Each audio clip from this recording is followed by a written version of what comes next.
What's up, guys? Happy Saturday. It's another Canine Freedom Dog Talk, and I got my really good friend and badass trainer, Jay Jack, over here, who who I've definitely been in a couple of workshops with, and I bought him dinner one time, You and I did. We brought had a date. We went on a date one.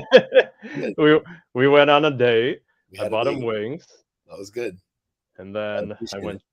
I went to Maine, and then I bought this man Dunkin' Donuts when he did his GRC There you dog go. club. But yeah, before we talk, Jay, if for those that don't know you, if you want to give a quick intro, like and your background and what you do, I think Ah, that'd be good. I hate this part. Um, um, I am just some guy. Yeah. So I grew up around dogs. Like I grew up around fighting dogs as a kid. Just I grew up in Louisiana in kind of a scumbag set of circumstances, and fighting dogs were just super common. And so for me, dogs were game bred pit bulls. Like that's just what I thought dogs were, right? And then throughout my life in my martial arts academy, so I've been into martial arts since I was a little kid, fought professionally for a long time myself. And in all of the gyms that I was ever in, I always had my dog with me, just like my little shadow with me. But because of that, there's like 100, if there's like 100 people in your gym, there's 100 people watching me living well with a dog. So I was the guy that people would go, "Hey, how'd you do that?" We're like, "Man, your dog is very well behaved. Like, how do I get my dog to do that? Like, my dog doesn't act like that, blah, blah, blah." So I had been kind of on the periphery, like helping people with dogs. And so any town I would find myself in, I would wind up getting a reputation for martial arts, but I would also wind up getting a reputation for being the guy that's good with pit bulls. So like people from rescues would show up and be like, "Hey, I heard you were a guy that was good with bulldogs and blah blah blah," and I would wind up being helpful in that scenario. But it wasn't a job, and it wasn't something I wanted to pursue. It was just like part of my life. And then a couple things happened at the same time. One, I retired from fighting, and so that left me with quite a bit more like bandwidth. Do you know what I mean? Because I was Yeah. like, that was my life for decades. And so all of a sudden it's like, man, now that I'm not doing that, you know what I mean? I'm still training, I'm still running the gym, whatever, but like just this sole focus of like, I got to get better at this subject was kind of not there. And around the same time, I got my hands on a little bulldog, Mabel, who was very, very human aggressive right off the bat. And that is not something I had dealt with before. Like I had lived well with pit bulls, but I had not really gotten into behavior modification, right? I had just lived well. I understood how to live well with them, how to biologically fulfill them, how to kind of be in the same zone as them. And so we lived without friction because I lived well with them. But I didn't understand how to, like, I just accepted dog aggression at the time in my head. I was just like, it's part of the gig. What are you going to do? So I didn't try to modify it. I didn't think it could be. I didn't try to modify it. Mhm. And human aggression, I had never tried to modify. When I was a kid, if a dog was human aggressive, they shot it. So it was just like I had never been in the zone of trying to modify behavior or train. And when I got Mabel, I was like, I really didn't want to shoot her. I was like, I feel like I should be able to do something. Caesar Milan had been on TV for a while, so there's like starting to be voices in my head going, things can be changed. I just Mhm. didn't know how. Yep. And since I had a lot of bandwidth freed up from retiring from fighting, I was like, all right, I'm going to put my brain on this. And so that's what I did, and started really studying the concept of training dogs and understanding how to modify behavior and train. And I didn't understand that. I knew how to live well with them, but I didn't know how to train. I handled well, but I didn't know how to train. Mhm. And I started studying, and that got me in touch with a bunch of different trainers. And I wound up talking to some fairly high level trainers. I mean, like some of the best in the world. I'm saying fairly high level. I'm saying fairly high level because I'm being modest about me. So I don't want to downplay them. Like when I talk about me, I'm like, you know what I mean? I So mean, to be fair, I call you a high level trainer, and so like yeah, I keep myself humble too. So no, I'm not. I'm not. I'm like, yeah, I'm not. I'm. I don't think I honestly, and I've said this forever, I don't think I'm that. I don't think I'm that good of a trainer. Like I'm okay. Like I'm not Mhm. bad. Like I don't want to make it sound like that. Like I'm not terrible. I'm not bad. I'm decent for Yeah. sure. I spent a lot of time working on it and trying to craft it and learn how to do it. But the same thing was true when I was in martial arts. Same thing was I was never a world champion fighter. You know what I mean? I never won the worlds. I never got a world. Well, that's not true. I got one world title, but it was in a very small organization that doesn't even count. You know, so Mhm. it's like I never like made it to the pinnacle of that game either. I was very good. I have a good reputation. I got a lot of skill, but like I was never top of the top in performance of martial arts, right? What I am very good at is teaching. Like I'm very good at teaching, Yep. and that's my real gift. That's my real skill set.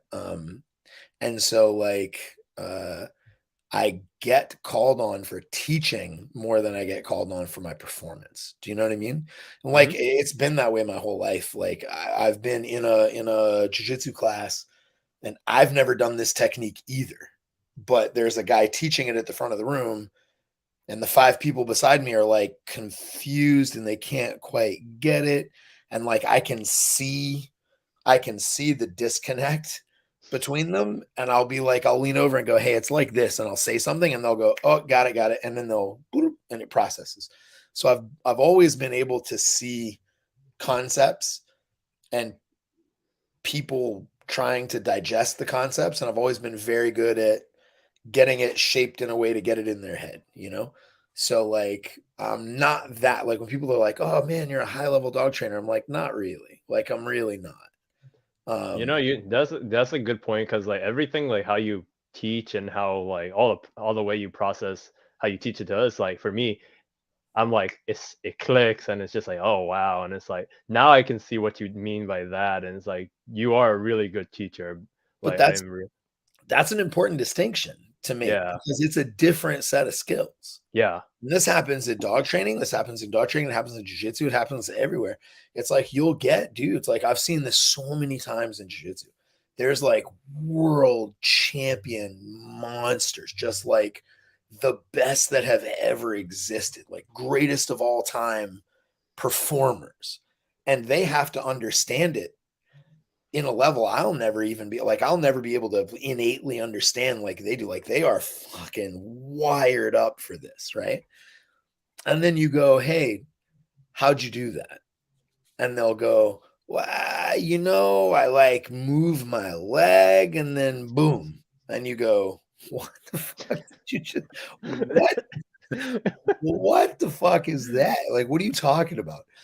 And I see that a lot with dogs. There's tons of people that are innately good and like educated, like they understand, they know really, really well. Like they get it in their soul, like in their ability to interact with a dog, they're like stunning. In their ability to interact with the human, it's not nearly as good. You know what I mean? Like Hmm. they struggle to reach. And I just don't think people realize that teaching people is its own unique skill set. You Yep. know what I mean? And Yep. like clearly you got to know something well enough to have something of value to teach. Like you can't just be a good being a good teacher is not being a snake oil salesman, because if what you sell somebody doesn't work, if they don't get results, they're not gonna. Do you know what I mean? It's like you can't Yep. live a bluff. You can't be like, I'm completely full of shit. And then I'm going to teach you like a good seminar and everybody's going to leave entertained. But the truth is, dude, I mean, I have like people come back and they're like, man, my dog turned around. I started getting better performances. Now I get it better with clients. It's like I get people get results. So it's not a unrelated skill set. Like the information you're giving them has to be real or you won't have any longevity. People will find you out, right? Hmm. But like my real gift is teaching people. Like that's my real gift, you know? Yep. Let's see. I got Morgan says when Jay teaches you, he makes you feel smart and important. What? Really? You That's worked awesome. with, yeah, she told me, yeah, I think she went to one of your workshops and she had you work with with her personal dog, and it Okay. was it was like Morgan, if you want to put in the comments like the dog's name and things like that, I'm sure you can put in details. But anyway, and It's she also called me Sugar because that was my name at IACP conference now. Because I showed a video of you doing the choke out with me, and I oh, really? caressed your arm, Nice. and then one random person in the show, she was like, "Oh, you're giving him sugar," and then after that, it was like, Did "All you right, go to we're gonna sleep? call it." Did I put you to sleep? No, you didn't put me to Okay. sleep, but you're like, you mildly choked me, and I like Gotcha. coughed a little, and then I just rubbed your arm a little, and apparently I Okay. was giving you sugar. So, That's all right, dude. That's okay. It's all right. uh, But yeah, Bob. so it's really cool to hear that. It's really cool to hear that. Hmm. Validates a lot of stuff, that I try to accomplish when you're working with somebody. Like when you work with a dog, their attitude matters, their their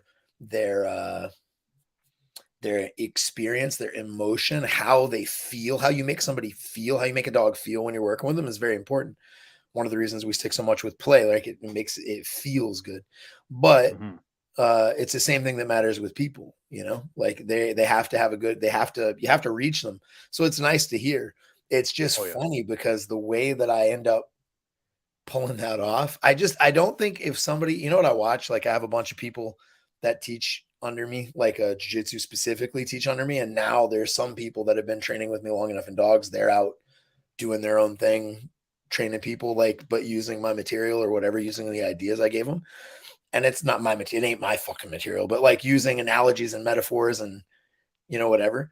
And it's like I watch sometimes people try to just imitate it and it doesn't work because it's Hmm. weird because I fuck with people. I talk shit to people, I cuss at people, I pick on people, No, not you, Jay, of all I people. hammer on people. And it's interesting because as rough as it is, like some of the worst shit you can imagine gets said at my seminar. It's like it's really bad, kind of. But at the end of the day, like Joel, when Joel books me for these things, right? We do these things, me and Larry and Joel. And the first time he never watched me teach. He just knew he had heard, oh, that guy is, a good teacher. You should have him. He's a good seminar. He's a good presenter. You should have him. And he like looked at the metrics, like how many people are interested in this guy, like how much traction does this guy have, or whatever. I don't know. But he had never watched me. And so he booked me and I came out. And I remember in the first 15 minutes, I'm fucking I'm doing what I do, right? And he was just like, oh no, what have I done? Because if you just write down the words that I say and read it cold, it would sound pretty like somebody that would just be like, wow, who the fuck is this guy? Like, how do you like everybody must have been irritated and mad, like he's cursing so much and he's making all these terrible jokes and he's like picking on people. But it's like, man, you can read it and it won't sound that way, but like in the experience, people leave like, all right, cool, that was good. Uh, Yeah, like when you were in Irvine, and I remembered you. Remember that one of the trainers brought a dog with no tongue, and like when she asked you out loud, how important is tongue in play, and your answer was just, so here's the problem. This is the funny thing, right? Like, so part of it is that I'm in very little control about what comes out of my mouth. Like, this is like freestyle rap or something. Like, I don't really think about it ahead of time. It just goes bam, right? I hmm. trust myself enough to like let that process happen. And also I've been punched in the head for money for decades, right? So like I have a little bit of like, I mean, it's not so bad that I'm not coherent, but there's a little bit of CTE going on, right? It's fine. But the thing is, every single story like that, people are like, oh, dude, what you said. And I'm like, I'm super interested. I'm like, I have no idea what the fuck I said. No clue. I have no memory You, of that. None whatsoever. oh my god. Well, you would definitely explain how the I mean, tongue, I if can you I had. can look at it and see how it would be something terrible that I would say, but like I have no memory. It definitely just let people be like, oh, okay, cool. And I then hold on. remember I remember the very first wait, I put you to sleep? Yeah, she you put her to sleep, 10 10 best day of her life. it It it never was in fails, dude. It it never was fails. it Everywhere was I go, Ontario, yeah. almost everywhere I go, it's like so the worlds bleed together, right? Like everywhere I go for dogs, anytime I go somewhere for dogs, somebody always wants to do jiu-jitsu or somebody wants me to choke them out. And everywhere I go for jiu-jitsu, somebody's always like, "So hey man, I got this dog." You know what I mean? Like it's always Uh-huh. they're always mixed together. It's like the two have always been the same thing to me. They've always been part of the same thing. Yeah. Oh man, that's so funny, bro. Dude, I still remember when you grabbed my hand. I like tried to fake hit you, and you're like, "All right, give me your hand," and then you hit you hit yourself with my hand, and you bled. I I do remember that. I don't remember doing it, but I remember the fact that I was bleeding, and I remember being like, "Okay, that's gotten a little." I was like, "This is one of those times that Mandy would be like, what the fuck are you doing, man?" Yeah, I don't And remember then the discussion. I don't remember the discussion or why I did it, but I've done that a bunch of times. Like somebody will be like, they get all nervous. I'll be like, like in whatever I'm doing, like playing a game, and I'll be like, try to hit me. And they're like, like, I'm like, dude, just try to hit me. And they get super scared to do it. And I'm like, just, it doesn't matter. Give me your hand. Bang. And I smash myself. So then they're like, oh, I guess it doesn't matter. oh But I yeah, you mentioned it during the Irvine workshop too. You were upstage, and then you were like, you pointed at me like, "Bro, I grabbed his hand and hit my head with it, and then he made me bleed." that's funny. See, you got good hands, man. You never knew. Bro, my hands was like vibrating after like the first 5 minutes after I hit you, and I was like, my God. I'll break your hand with my nose, man. This thing has been smashed so many times. It's like it doesn't look that bad from the front because it's not crooked. I mean, from yeah, like from the front because it's pretty straight this way. But like if you look at me from the side, it's just completely flat, right? Just smash, right? So, like this thing is like super hard. Yeah. Uh, well, I'll punch your nose after I pass my SR1 with you with my dog. So we've been working on it. So Nice, nice. You've been practicing? yeah, our fronts have been cleaner now. We work on middle, the front, and everything's been looking good. So hopefully I can come out to do a workshop later on, or we get you out here in California. I think Yeah, definitely. So anytime. Anytime. yeah. So, but anyway, now we got the fun stories out of the way and talk about how I punched Jay and made him bleed. That's weird, man. We talked about going on a date and getting punched in the face, but that's weird. Hey, Like you know that why shouldn't mix it those two makes things together, bro. That's weird. Shouldn't do that. I mean it's dog training. It depends on the dog. It depends on the person. So True. There you go.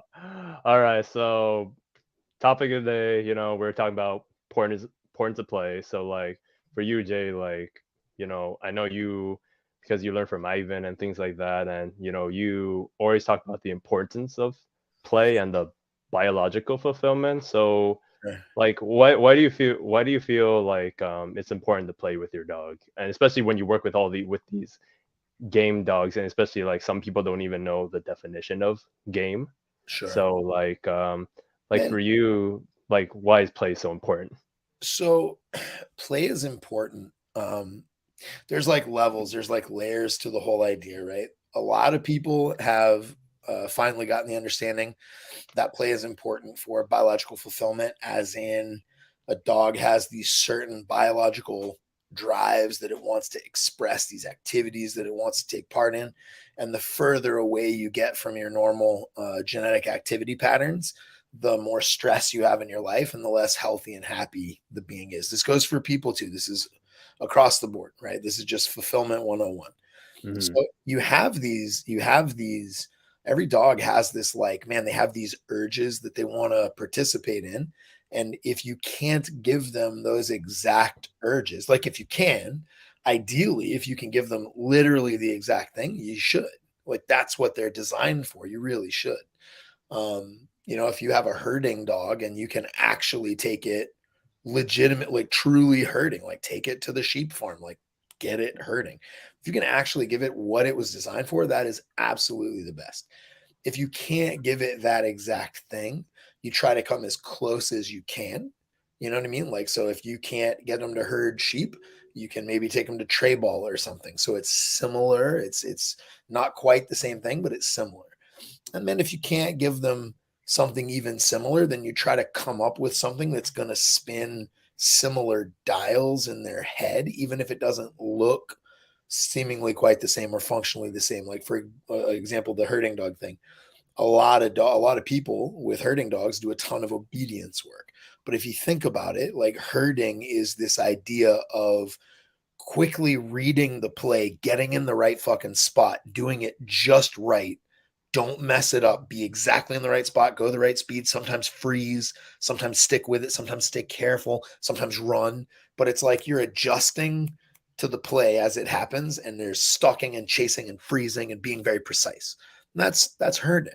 But Mm-hmm. that's also the way people do obedience. Like when a dog is trying to read the play and get in the right positions, you know what I mean? So it's like obedience doesn't look like herding, but if you spin the dials the right way, you can reach a dog and fulfill them biologically, right?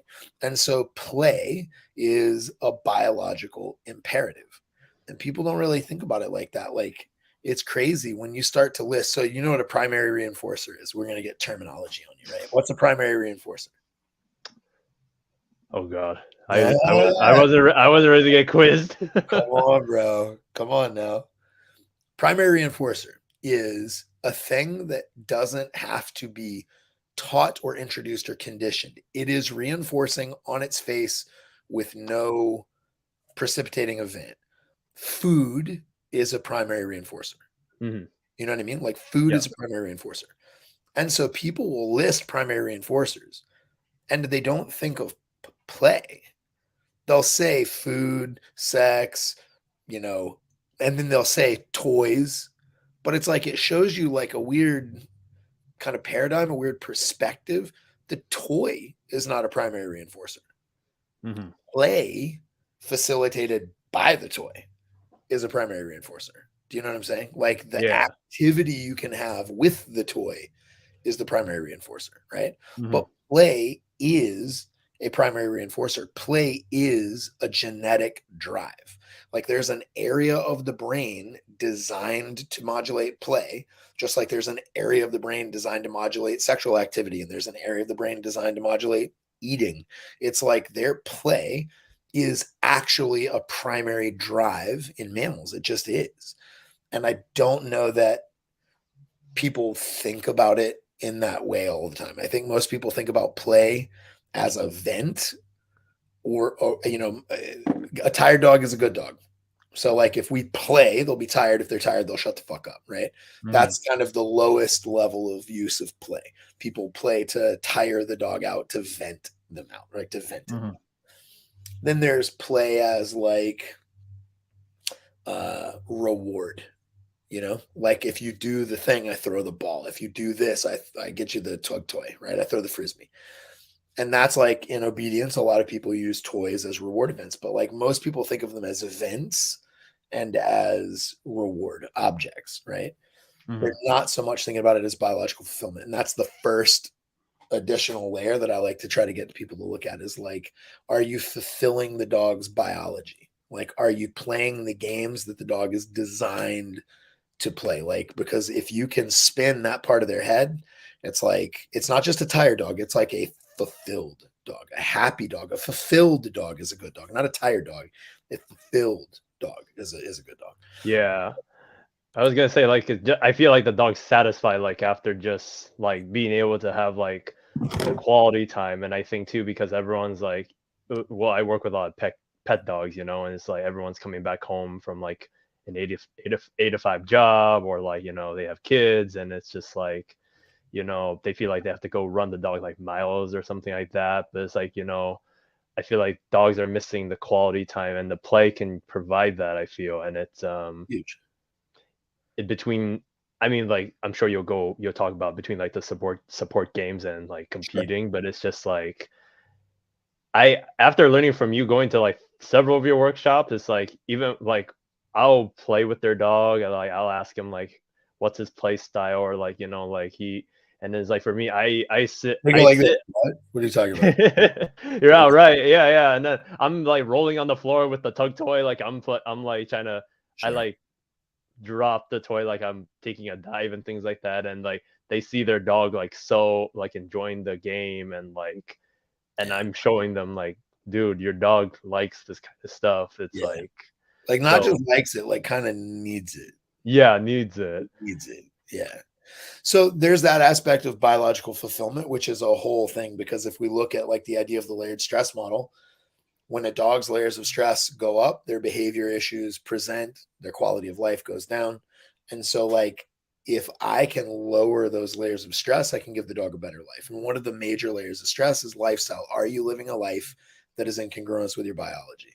And so, proper use of play can help really reduce that layer of stress and give a dog a good lifestyle, a good sense of like fulfillment, you know? But then there's another layer on top of that, and that is literally like life lessons. Some people think about relationship bonding, like it creates this. Yeah, and of course it does. Clearly, your play partners, there's a bond that goes in with you and your play partners that you don't get. That's why people will up high school basketball team and they'll talk to them 20 years later. You know what I mean? Like those people you play with, there's a bond formed through play that's very good, very strong, very unique, right? And so it does work as relationship development, but there's more than that, you know. There's literally the teaching of life lessons. Nature teaches life lessons in play. Do you know what I mean? Like Hmm. nature teaches all the survival skills, all the social skills, like all of these things that you have to survive as a social animal. It teaches that shit through play. It tests it later after you've acquired the skill. We proof the skill. We, you know what I mean? Because there's going to Hmm. be a battle for a resource that a dog's going to have to utilize all of the social skills it learned through play as a puppy in this moment. There's going to be a moment where it's going to have to navigate the world by using this social skill set it has. But where did it get that social skill set? It got it through play, you know? Hmm. And that is one of the problems. Everybody hammers on this idea of socialization now, that like dogs are not being socialized. And so they're not understanding and they're like kind of getting all these behavior issues because they're not socialized. But socialization literally is just an opportunity to learn to navigate the world, to learn to interact with and deal with and navigate and negotiate with the world. And so like play is the way that you teach that. There's so much neurological development in a young age involved with play. Like literally they'll show, there's studies they've done that show like beings that were deprived of play are neurologically underdeveloped, like in their brain. It's not just like it's not just like the ice cream, you know? Hmm. And it's Hmm. just weird because it's like we treat dogs differently than people. I'm a weird guy. Like most people in the dog world are like really big on this don't anthropomorphize. And Hmm. anthropomorphizing is assigning human characteristics and qualities to a thing that does not have human characteristics and qualities. And so people will say, oh man, it's just a dog. Don't anthropomorphize it. Like you shouldn't treat your dog like your kid. Your dog's not your kid. Your dog's a dog. And it's like, I mean, I hear you and I get it. And I'm never going to ask my dog to do taxes. And I'm never going to ask my dog to think on a 10-year timeline and make choices today based on what he wants 10 years. Like clearly, they don't have that fucking capacity. But their emotional construct is exactly the same, identical. Like you can literally look at the neurology in their brain, like literally the brain areas, the areas of the brain designed to deal with play, with emotions. Like these areas are exactly the same. They can't think like we think, but they feel exactly like we feel. Like Hmm. it's the exact same, right? And so it's like I am like weird about anthropomorphization. I think most people are like dogs have nothing. Like you should raise your dog like a dog. It's not a kid. I feel like you should raise it like your kid. You know what I mean? Like to Hmm. me, I raise kids and dogs exactly the same. People come to me in a jiu-jitsu academy and give me their 15-year-old kid, and I raise it exactly like I raise a dog. You know what I mean? The exact same. Now, if a dog and a person have different language capacities, so my use of language is different with those two beings. Just like if you bring me somebody that speaks German, I'm not going to speak French to them. So it's like I have to understand what your language capacity is, but it's like it's exactly the same thing. You know, like I use the same ideas, I use the same constructs, it's all the same shit. Right. But like to me, we treat kids and dogs differently, and it's worse. So with our children, what age do you put kids in fucking school? Like, I don't know because I don't have a kid, but like I'm guessing like what age is kindergarten? Was that 5, 6, some shit like that? I think probably like 5 years Right? old, I would say. So That's when they start learning how to do work. Like they learn how to focus. You start asking them, hey, let's practice writing this thing. They don't want to do this. This is not fun. They're doing it because, like I got to try to focus and do this thing. But for 5 years before we ask them to apply focus, delayed gratification, looking from approval from a coach figure, dealing with the rest of the kids in the room, taking pressure, taking punishments. Like before we ever asked them to do any of that shit, we taught them how to play. Those kids learned how to keep their eye on the ball literally before they learned how to keep their eye on the ball metaphorically. Like they had to learn how to focus when they're playing hide and go seek and they forget what they're doing and they step out and you go, there you are. And they go, shit, I've lost focus. You know what I mean? Like, fuck, I lost focus. They learn how to keep your eye on this thing. Don't get distracted. Don't daydream. Keep your eye on the ball, literally. Like, keep your eye on the ball. They learned how to do that shit. Delayed gratification, ability to receive coaching, social motivation, navigating social circumstances, applying pressure, receiving pressure. Like they've learned about that stuff intimately. And then we start going, hey, now you're old enough to have chores. Now you're old enough to do homework, right?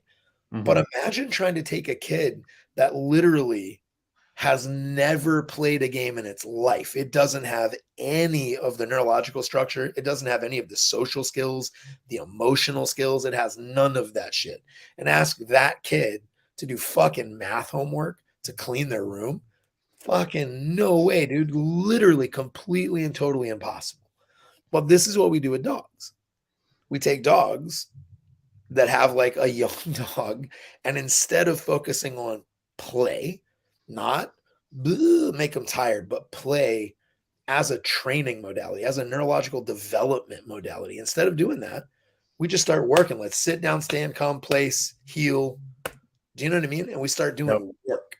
And it's bananas to me. It's nuts. Like until I have gotten my dog fluent in play, to me, there's virtually no point in trying to talk about work because not only is it not functional, as in I don't have a reward structure, I don't have a ball to give the dog, I don't have, you know what I mean? Like, I don't have anything. It's like, it's not only difficult to do, but it's just like, what is the point?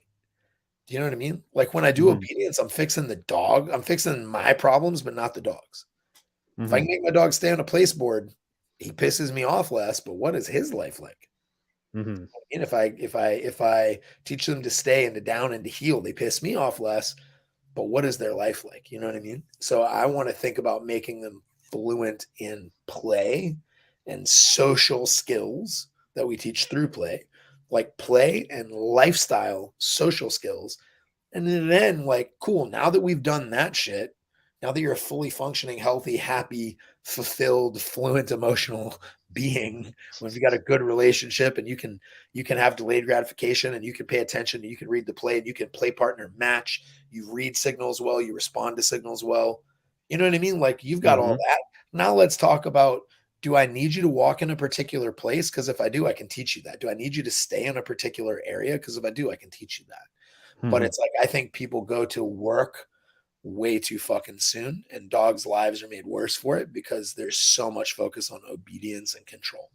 You know, so to me, play is like nature's way of teaching life and social skills. So that's what I focus on first.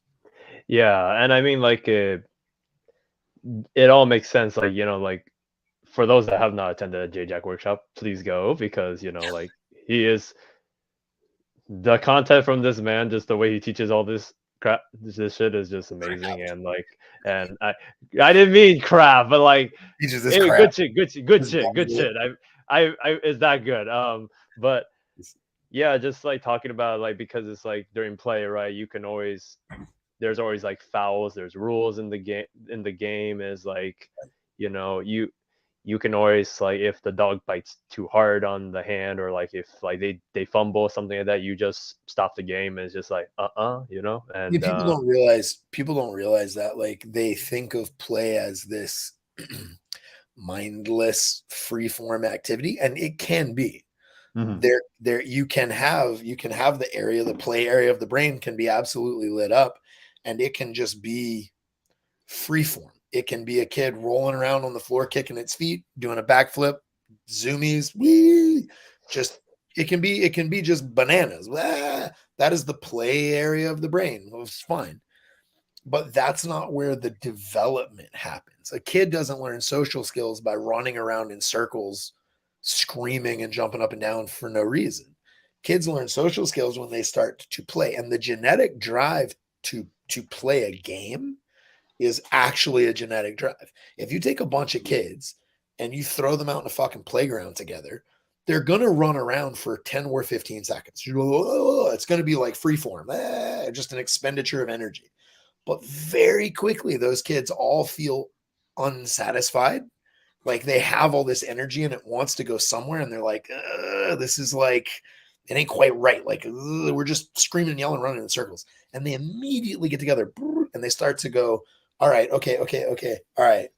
The floor is lava and you have to get to that tree, and Johnny's it, and you know what I mean? You can only run backwards or whatever. And they just fucking, they'll just and make shit up. They'll negotiate terms and Mhm. they'll try to come up with a goal. We need a goal. All games have goals, boundaries, penalties. So, like, we need a goal. What the fuck is the goal? Because we're just running around in circles, and that is cool, but still unsatisfying. The drive in your head goes, this ain't it yet. This isn't it. We need something else. And they'll Mhm. go, okay, we got to get from here to there. There's a goal. Get to the tree. Okay, cool. Boundaries. You can't walk on the floor. You know what I mean? If I touch you, you have to freeze. You can only go sideways. You got to walk on all fours, whatever the fuck it is. They just make up boundaries. Mhm. There's penalties. If you do this, you have to go back to the beginning and start. You know what I mean? Or you have to sit out until the next round or whatever. But there's goals, there's boundaries, and there's penalties. And inside that framework is where the development happens, right? Because a Mhm. kid that has the genetic drive to play has to fit itself into the structure of the play that's occurring. So they've got to go, okay, if they still run around in circles, they're not playing with the group, they're just by themselves. So if they want to partake in the game, they have to fit inside the structure. So now they have a goal. I got to get to the tree. If there's a goal, there must be strategies. How am I going to get to the tree? Am I going to run a straight line, or am I going to get caught by the other team? Do I act like I'm going to go that way, but really I'm going to go this way? Do I sit really still and wait for them to get distracted and then I go? And inside just that, we have so much interesting psychological shit going on. We Mhm. have the idea of like experimenting and looking at observations and changing things. Like they're learning scientific method literally. I have a hypothesis. I'm going to run an experiment. I'm going to change based on data. Like, holy shit. Like a 5-year-old kid, literally, the game just taught that kid the understanding of scientific method. Like, that's crazy. And now we have to start putting ourselves into the position of the other person. This is empathy. I have to, like, what do I imagine he's going to see me, and what's it going to make him do? And I'm going to have to put myself in your position and try to decide what you're going to think and what you're going to do. That's crazy. That's empathy. Mhm. Like, it learns scientific method and empathy. Do you know what I mean? Like, that's Yeah. bananas. Like, that's some seriously high level psychological skill sets Yeah. through play. Without a goal, we wouldn't have either one of those things. Like, there'd be just running a circle. There's no strategy. You have to start coming up with strategies and then coming up with tactics inside those strategies. And then you have to change your tactics and change your strategies based on performance, which talks about remembering past performances, predicting future performances. Like, that's really interesting chess level shit that Mhm. all animals learn how to make those connections to the degree that they can through play. And then once we have these ideas established, now there's penalties. In order to take penalties, I have to issue penalties. and I have to receive penalties. When I issue penalties, I have to start thinking about concepts of fairness, which goes back to understanding empathy. Because if I over punish, they're going to go fuck that and stop playing with me. So if I want the game to continue, I have to issue a penalty, but not such a penalty that it's taken so badly that they don't want to play anymore, which means I'm having to use empathy and now make a correction while keeping in mind the perspective of the other being and knowing that the goal is to not end the game, but in that strategy or that tactic in the game. Mhm. That's crazy. When I get a penalty in a game, I have to learn how to receive it. So I have to learn how to go, okay, all right. A little bit of delayed gratification, a little bit of acquiescing to an authority figure. I have to do all that. Like, that's an insane amount of psychological and social development through play. But nobody thinks about it that way. They take a toy and they give the dog a toy and they do the partnered version of like, what are you doing? Oh What's my happening god. right now? Here's the development. Because Mhm. without those elements, man, without goals, without boundaries, without penalties, without those things, like it's not development. It's just event. And that's not Yep.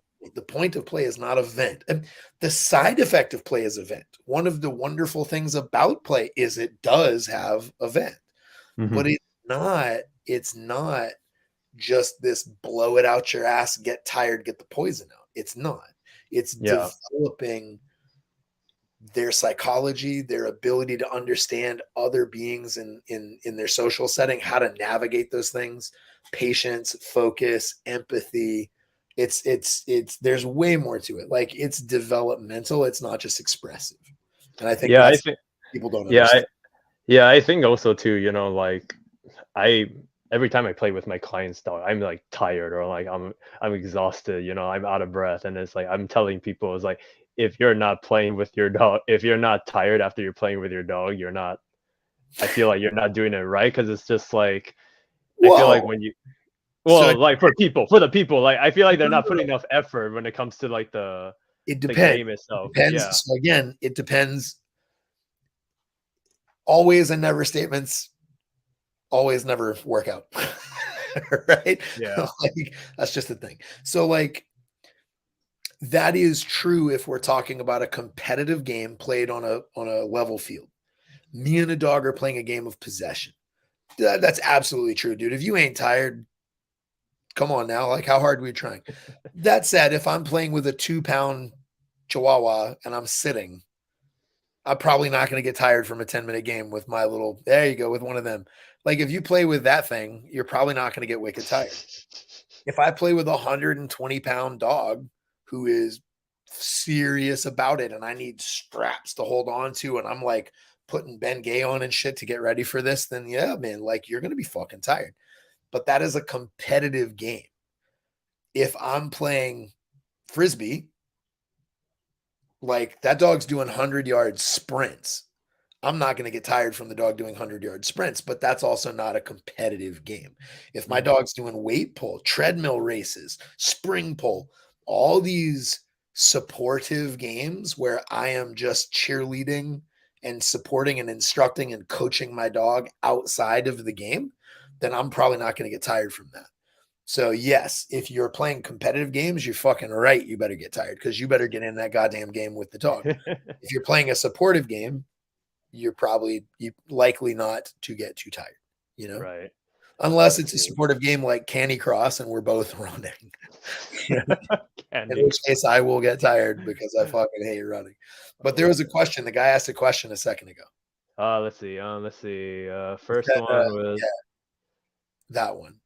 So yeah. this is a really common thing when we're talking about possession games. And if you think about it, right, there's these aspects of play. And in the aspects of play,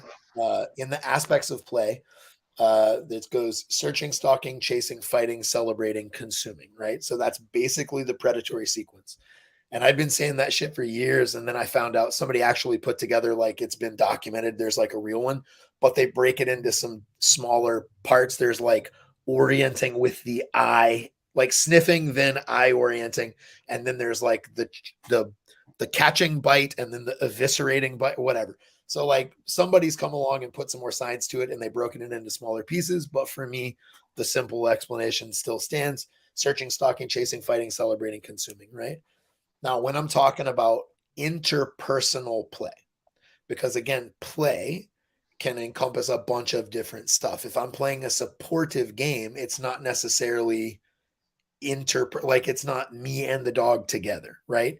My dog is doing scent work and I am behind it while it's searching. That's a game for the dog. Find the thing, but I'm not. It's not really interactive. Do you know what I'm saying?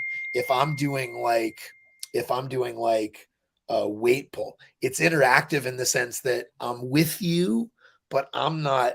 It's, do you know what I mean? Like it's definitely a step out of interactive. It's less interactive, right? The dog's on its own task and I'm supporting it, but I'm not interacting with it in the task itself.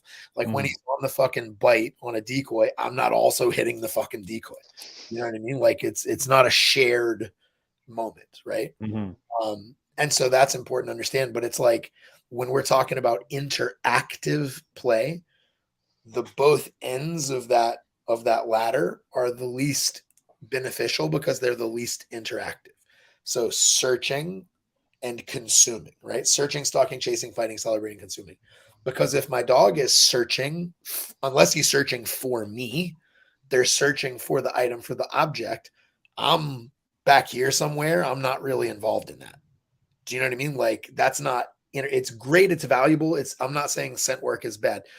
Play that is like searching games are fucking amazing, but they're not interactive. Like they're not me and you together.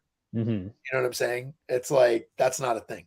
So searching is not so interactive. Consuming is not so interactive. Once they're like fully locked onto a thing and their just eyes roll back in their head and they're like, I don't know. They're not interacting with you anymore. They're interacting with the object, right? And so searching and consuming are the least interactive phases of those aspects of play. And so I want to limit, if that's not true, if my goal is to have an interactive, playful moment, I want to limit how far into those aspects they're going to go because it's just not productive if I'm trying to have an interactive moment. If I'm not searching for an interactive moment, I can totally hide a marrow bone, let my dog search for it, and then find it and then eat it. And they're going to have a wonderful Tuesday. And it's got nothing to do with me. So that's great. But it's like, it's not me creating this interactive moment with my dog. So I'm going to limit both ends of that. Searching is pretty easy because I have the object that you're looking for. It's right here. There's no need to search. We found it already. Now we're stalking. And then consuming, I'm going to let them have the object. We're going to do a victory lap. So until your dog understands and is responsive to the language, I need a long line on the dog because I can let them have the toy and I can teach them how to run a victory lap. So they can't go to the ground and tear it apart because we're running a victory lap. And then I can bring them back in and we can play, and I can run victory lap, celebrate a little bit, bring them back in, play. And they learn the flow of the game is this cycle of run the aspects, win, celebrate, run the aspects, win, celebrate. Because a dog that doesn't understand an ongoing play event with a person is likely to think about it as an escalator. I search, I found it, I stalk, I chase it, I grab it, I fight with it, I celebrate, I lay down, I eat it. Like that's the escalator of the sequence, right? And if they understand that it's not an escalator, it's a merry-go-round, you know what I mean? Like we run that sequence. It's a fucking Ferris wheel. We, search, chase, stalk, fight, celebrate. Nice, fight, celebrate. Nice, search, stalk, chase, fight, celebrate. And we can go like this and like this and like this, and we can have a wonderful time and repeat it.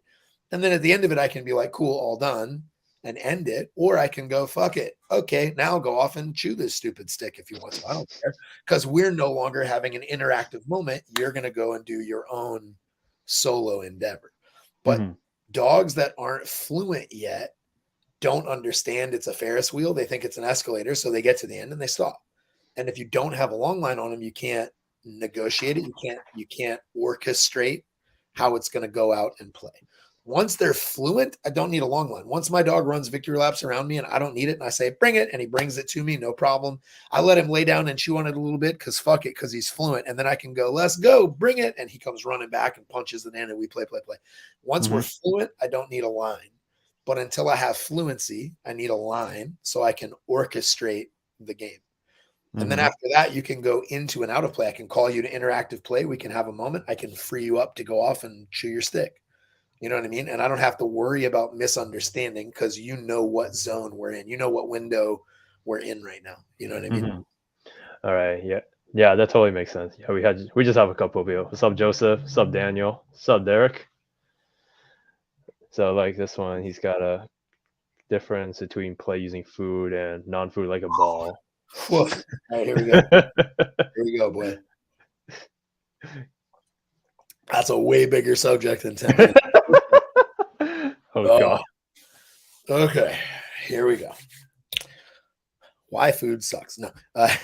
Okay. Okay, I need a fucking whiteboard. So here it goes, right? I'll try to do this quickly.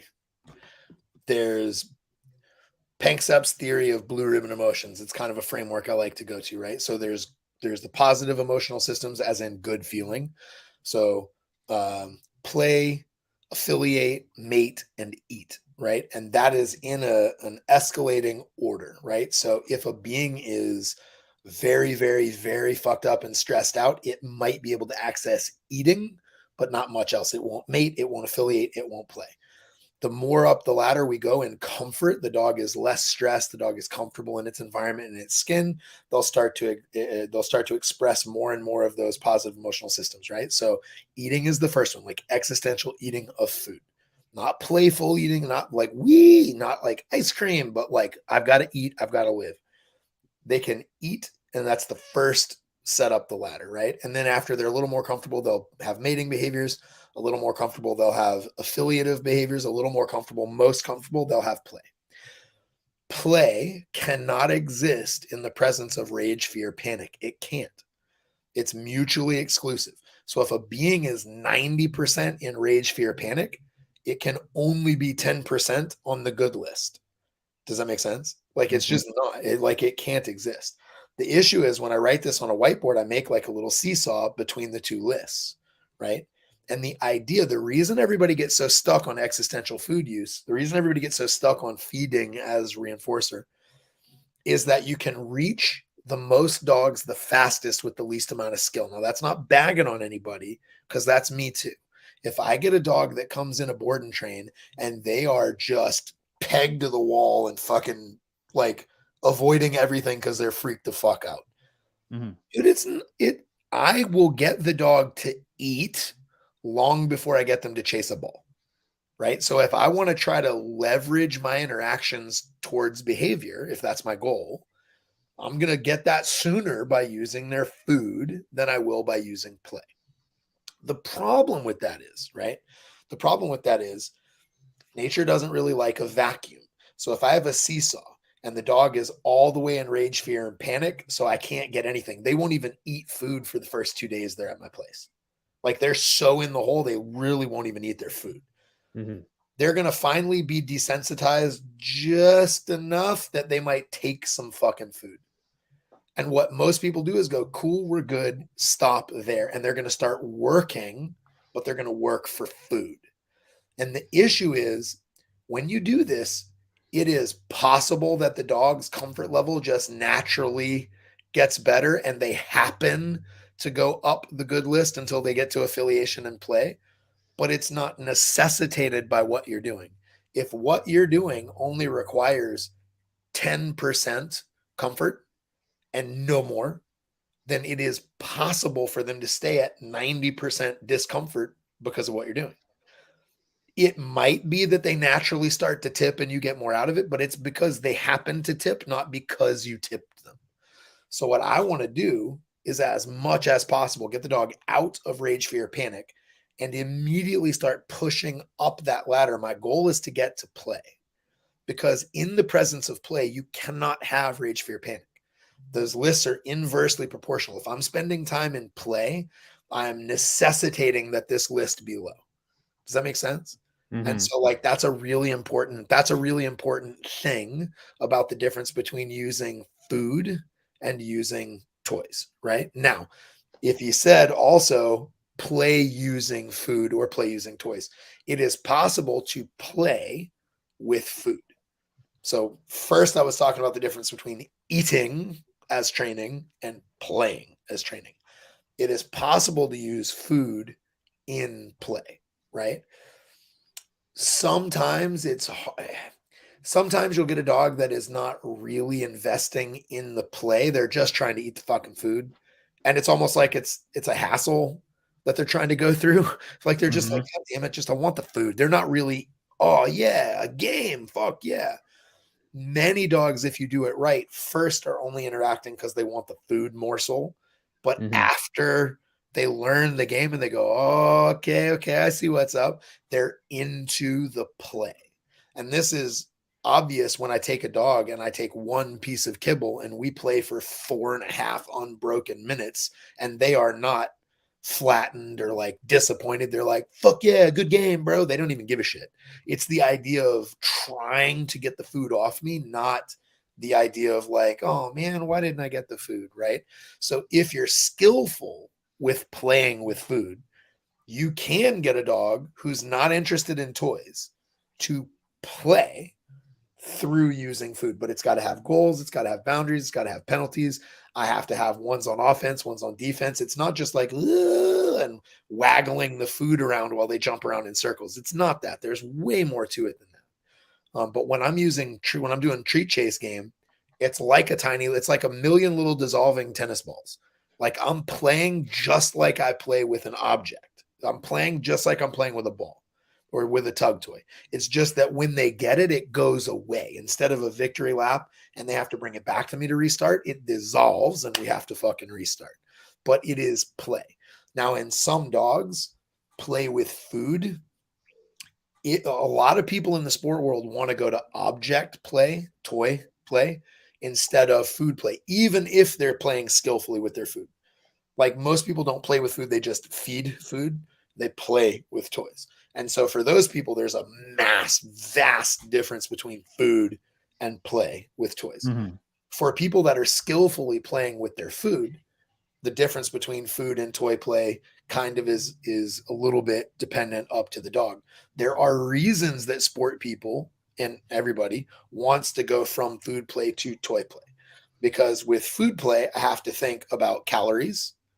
Like if I'm playing with food, am I taking that food out of their meals at night or am I not worried about calorie intake? Am I tracking how much fuck man, it's a whole you know what I mean? Yep. Throw a tennis ball in the fucking passenger seat of my car and it'll be there for 12 years. I can't throw a bag of kibble in my passenger seat and have it be there for 12 years. Like, so there's a certain amount of like planning and logistics and shit that goes into food play, right? In addition to that, the way most people play with food, individual feeding of pieces of kibble, the way most people play with food, a treat chase game, kibble access, like a treat access, the dog is in drive and is totally having fun, but at some point has to control and decelerate. It's not as expressive. So if I have a dog that's running to access a bite wedge from 30 yards, they accelerate before and into the bite. Mm-hmm. A dog that's running from 30 yards to get kibble out of my hand is decelerating just before and into the bite, right? Because it's not a just let it go, fucking smash it, right? Mm-hmm. So for most people, if they're looking, sport people are looking for maximum drive, like maximum expression, and they don't want to have to think about how many fucking kibbles did I give you so I can take it out of your food, right? So those are valid reasons to get off of food play, even successfully well done food play, and onto toy play, right? That said, there are ways to do food play that get you in similar levels as toy play. So back in the day, we would use hides. So I use a cow hide. It's an object. Now, dogs that aren't toy motivated but are food motivated will usually absolutely hit this hide. Now they're first motivated by the smell, the possibility of food. I want to chew, I want to get it. And they want to chew it. But in order to chew it, you got to get it. In order to get it, we got to fucking. And then we're playing a game of possession. And they learn to play a possession game with an object. Now, it is a technically food object, but they can't ingest it. So I don't have to worry about calories. I don't have to worry about how much did I give them. I can throw it in the trunk of my car and it'll sit for 10 years, like not 10 years, but it'll sit for a fucking long time. And I don't have to worry about, is it fresh? Like it totally doesn't matter. It's a scrap of leather, basically, like hairy leather, you know? And so like I can get most of the benefits of toy play, even though technically it's kind of food-based play because it's a hide, but I can get all of the same benefits. And if you don't have a hide or don't want to use it, I got this from Pat Stewart. He uses like a treat pouch and he teaches his dog to smash its head into the treat pouch and take the food out. And so you can be more defensive. You can esquive them. You can push them out. There's not as much as when they're gripping a hide, but far more drive expression than when they're taking kibble out of your palm. Mm-hmm. So I think those are the differences between feeding as reward and playing as reward. And then if you learn to play with food, there's levels of benefit and expression in playing with kibble treats, treat chase, smashing the treat pouch fight game, smashing on a hide, and then working with a toy. So like, I don't know, was that a complete answer? Yeah, no, you pretty much answered all three of the big paragraph questions that he had, like as you were talking. So Nice. you're spot on. But yeah, no, like I like when I saw how you use the cowhide and like just how you interact with the dogs. It's like you make the little sounds like ooh, and like you make the dog feel like good. Ooh. Yeah, like So, yeah. That's actually something that is kind of funny. It happens a lot, right? People will hear somebody interacting with the dog. They'll hear somebody playing with the dog and ooh, son, what you doing? And like saying shit like that. Like they'll have some little line or they'll go, oh, that's a good boy or whatever. And it's like they think that the phrase is something. So they'll go, oh, I know. I'm going to make play noises. Ooh. And you're like, what are you doing? Like you can almost see who they're imitating. Do you know what I'm saying? Like you can like see who they watched a video of and then they're like imitating it. And the problem is it's a little bit like kids nowadays learning about sexuality from porn, like this is problematic because kids will watch that shit and be like, that's what you're supposed to say. And you're like, no, not really, dude. Like, right. like, oh, this is the noise I should make. And you're like, I mean, okay.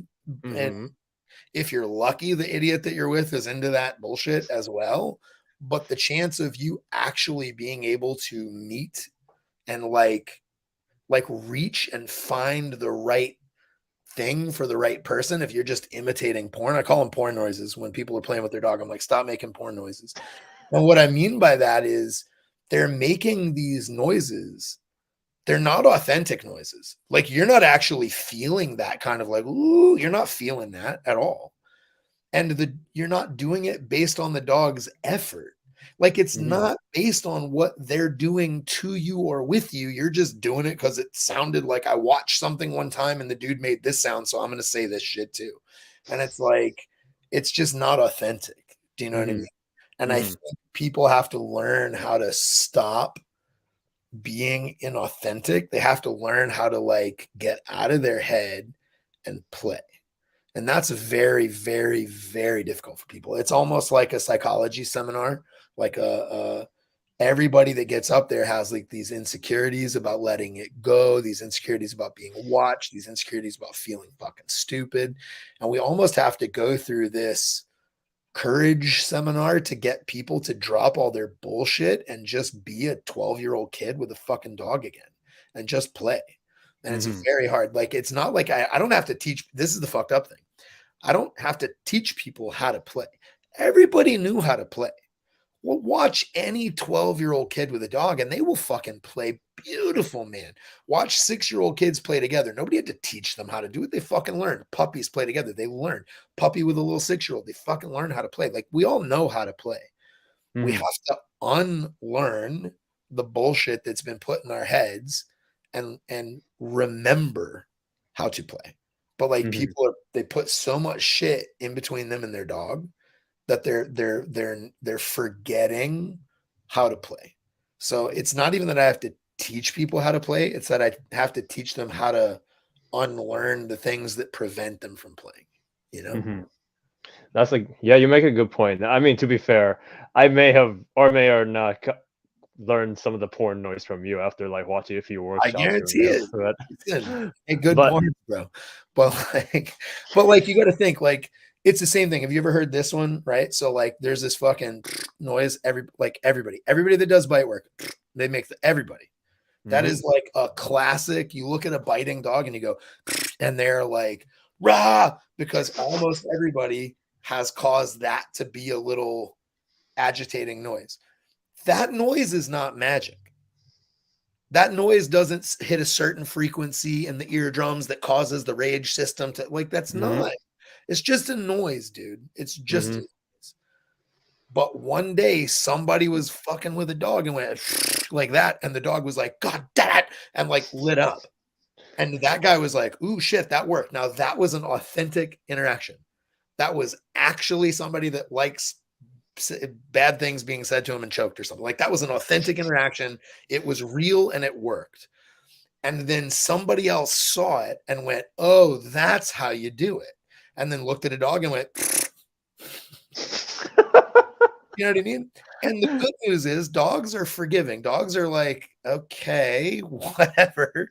You could do anything. You could go, like it doesn't matter. People go, pop, pop, pop, pop, pop, pop. Like it's not magic. It's any noise that is authentic that makes them go, oh, fuck, cool. All right, I guess we're doing this shit. But Mhm. then it turns into a thing. Like if you listen to somebody, I promise you there's people out there that teach it and they go, here's the noise. Now listen, if you really want to get a dog excited, you have to go like this. Why? Because that it's genetic. It's the dog's dude, it's just a noise. Mhm. And like try it. If it works, great. If it doesn't work, that's awesome. Move on, try something else. You know what Yeah. I mean? You got to really have an authentic interaction between you and the dog.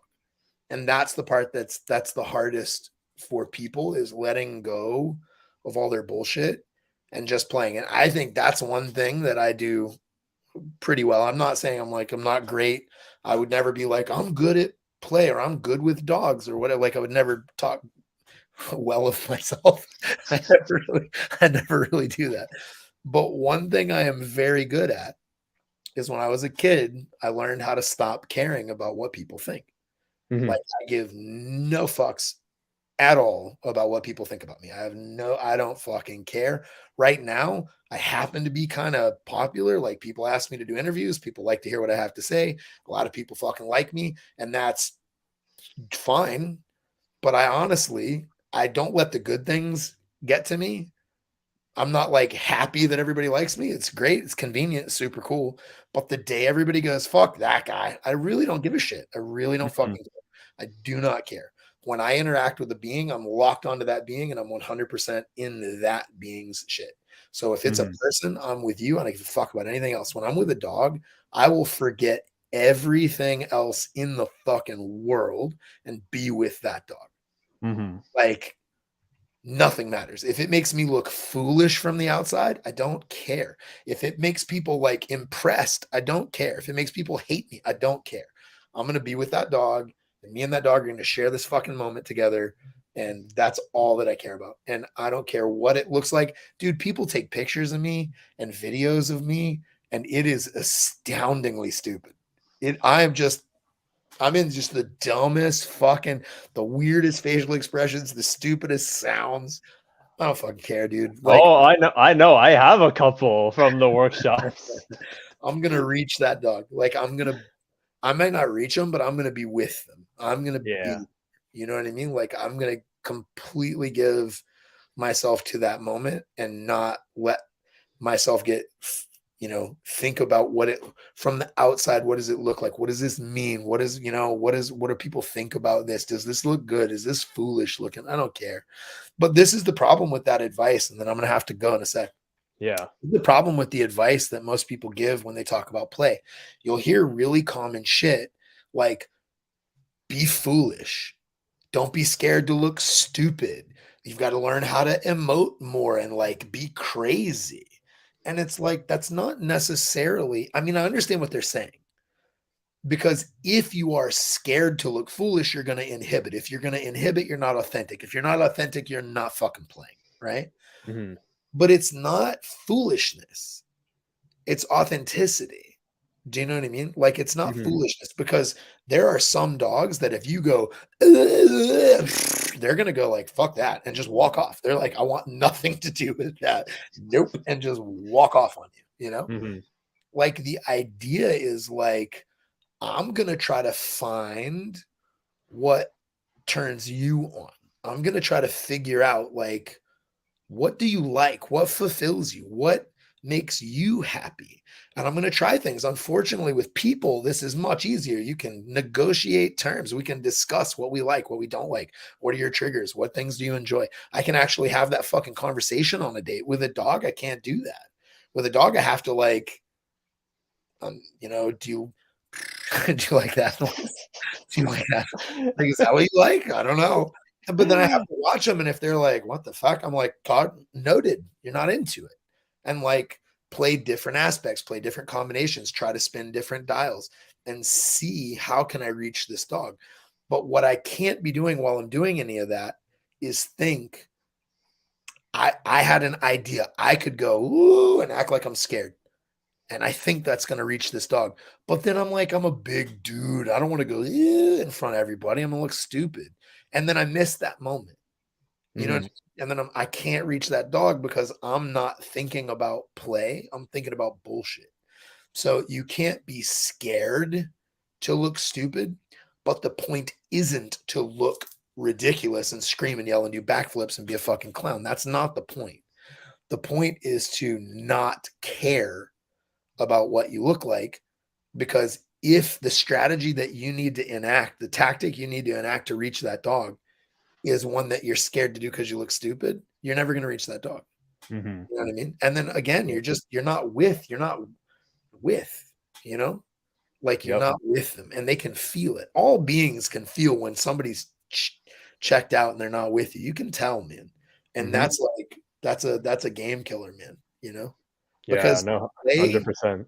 takes trust and vulnerability, you know, to Yep. actually play. And when somebody's like half checked out and they're like thinking about other shit and they're not fully in it, it just ruins it. The only dogs that play through that shit are the dogs that are so fucking desperate to play that they're like, this is stupid, but whatever.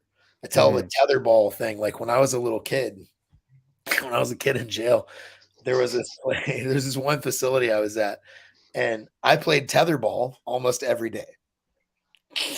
I played tetherball almost every day. So somebody could look at that from the outside and go, wow, Jay really likes tetherball. I fucking hate tetherball. Tetherball is stupid. It's the stupidest fucking piece of equipment I've ever seen in my life. I fucking hate it. So why'd I play it every day? Dude, I got nothing to do, man. I got 2 hours on the yard, and I can't go over there because I'll get fucking beat up. And I can't go over there because I'll get beat up. And I'm standing here, the only place on the yard I can be by myself and not get the shit beat out of me. And there happens to be a fucking tetherball thing here. So stupid goddamn piece of shit tetherball. And I hit this fucking tetherball. You know what I mean? And it's like, Uh-huh. people will play with desperate dogs and then go, yeah, they were into it. This reminds me of the dating scene, right? Like, people will play with desperate dogs who will tolerate your subpar shitty play because there is nothing else, and it's this or nothing. And then the people that have that subpar shitty play then walk around and go, pretty good at that. And you're like, dude, really? You know? So it's like, I really think you have to get out of your head and really relate to the dog in front of you and learn how to reach them and learn how to play, because play is more than event. It's more than just engagement. It's more than bonding. Like, it really is developing mental and social skills in a dog, life skills in a dog. And it's really important. Like it's too important to breeze over. And I just don't think people pay enough attention to it, you know? Yeah, no, 100%, man. I now I like introducing play and just explaining to the clients now, and people love it after I talk to them about the aspects of play. So I always appreciate learning that from you, man, and buying you dinner that one night. Don't talk about everything else, Kevin. That shit's supposed to be private. Oh man, and then we got this guy he's like this was a dope live and awesome inside Jay. Thank you both. We got Tracy on YouTube. Perfect. That was really helpful. So I know you This gotta is get on going. YouTube? Huh? It's on YouTube. Oh, nice. I don't know what I'm Yeah. doing, dude. There's a duck on it. That's all I know. I'm like, what the fuck is this duck? What is this? Pretty sure it's a dog. It's a logo. No, it's a duck, dude. It is not a duck. I promise you, it's a Top dog. left-hand corner of my screen has a fucking duck on it. What's the name of the program you used? Isn't it like a duck or something? Oh, StreamYard. Yeah, yeah. Yeah, That fucking yeah. duck. Okay. Oh, that duck. Okay. Now you have me all over. Now I you don't have know me all what's over the place. happening. All I know is I logged on to the link you sent me and I did a duck on it. I thought you were training ducks now. I don't know how to play with ducks, man. I got nothing for ducks. My Oh version of my play god. with ducks is throwing dogs at them. I have no idea. I'm just gonna go to your workshop, attend the working spot, get a duck with like the one of those big ass collars and buckle, and just be like, "Hey Jay, I got a dog for you." Nope. Nope. Yeah, ducks. I have no idea. I know there's a lot of people that train tons of different animals. Like they can clicker train a chicken and shit. I have nothing, dude. I got nothing. I feel bulldogs like fighting dogs. I feel in my soul like, and I hate that line. Like when people say that shit, it really kind of irritates me because every douchebag, macho, fucking stereotypical idiot dude. Yeah, bro, I like pit bulls because I think I'm just like them. And I'm like, fuck you, man. You know what I mean? Like it's irritating to me. But like, man, I fought for money. Like I made my life fighting for money. So it's like, you know, like I feel like I've earned the right to say, like, man, I feel similar to these dogs, you know? And so like they've always felt like I've always felt like a kinship with them. I've always felt like a similarity with them, and I feel like the same way they do, you know, or I like to feel that way. It seems like that. So it was a trick for me to learn how to work with normal dogs. It's like when I started traveling to teach people, I was still like, do you know what I mean? People are like, how do you get your dog to do wall climb? And I'm like, you you show them the toy. You go, hey, look, it's up there. And then you catch them so they don't die. Like, I don't understand. I had no idea that there was like successive approximation and you have to like set it really low so they don't break their tiny little hearts and they can stay in the game. I was like, that's all kinds of shit I had to learn. I can't even imagine what it would be like to train a chicken. I don't even understand. I'm like, the further we get away from pit dogs, the more I'm like, I don't know. Like border collies, I'm like, I'll find a way to reach them. But like, I don't know. Like ducks, man, I got nothing. Can bro, you put bro, something in bro. Me getting my slap mill like recently, like what? I'm gonna take a video one day of getting a chicken on the slap mill. Who knows? Jesus Christ. Well, I'm glad you got a mill. I'm glad you're digging it, man. Oh yeah, my dogs are loving it. Like I've been waiting for that mill for a year, and I finally got it. So I actually got a big pit bull on it, and he was really loving running that shit. So I'm happy. It was worth the investment. Nice. Yeah, I'm glad you got one, man. Those things are fucking cool as hell, man. They're super underrated. Oh yeah, I'm excited for it. Let's see. Some people are asking when are you gonna do a workshop in the East Coast, like New I York and have all that. no idea. I just got I was just in Philly somewhere. Yeah, I was just in Philly. I think I did like North Carolina at some point recently. Hmm. I'm going back. I don't know. I don't know. I have no idea, bro. I'm a fucking terrible business person. Like the problem is this isn't a business. Do you know what I Hmm. mean? Like nothing I do is a business. Like it just Hmm. isn't. It's the shit that I enjoy doing. And people ask me to come out, and I go, yeah, all right, cool, I'll come out. But like I don't think I've updated my seminar. Like we have a page on the website that's like upcoming seminars, and I don't think I've updated it since like 2018 or something. I don't think I have. Damn. I have no idea, dude. I don't know. But it's like, man, that's super inconvenient. But it's also like, if I were trying to be a businessman, I would be like, oh my God, I must rectify this. But like, I'm just not. I just am not. Like, I think Mandy told me the other day, I think 2024 is already booked up. So I Damn. don't know. I mean, we're getting close. It's crazy. So there's bunches of seminars in bunches of places, but it's a little bit like a rave. Like you can't know about it until the day before. I don't know. Um, I think we're getting the website updated. I think that's a project, and so that should be fixed. But if anybody's really curious, Mandy says you can write her at nextleveldogs@gmail.com. Just write Mandy and ask her, tell her where you are, and then she'll tell you when the closest thing is. And if enough people do that and she gets really sick of it, then we'll update the website. Yeah, and guys, I just left the website for you guys to check out the GRC dog sports and the next level. Yeah, I think Jen Freilich down in Riverside and I were talking about hosting you again Oh, down cool. there. So Nice. I think we probably just have. I don't know if Jen already emailed Mandy already, but we'll figure that out. I So have no idea, dude. I am not dude. She's the pimp. I just show up and fucking dance. That's all I got. I have no idea. I don't know when. I don't know where. In town, it's even worse. I don't even know if it's jujitsu or dogs. Like I have a bag with dog stuff and a bag with jujitsu stuff, and I'll show up to somebody's house and go like, "What are we doing?" And if there's a dog, I'm like, "Okay, cool. It's dog stuff," you know.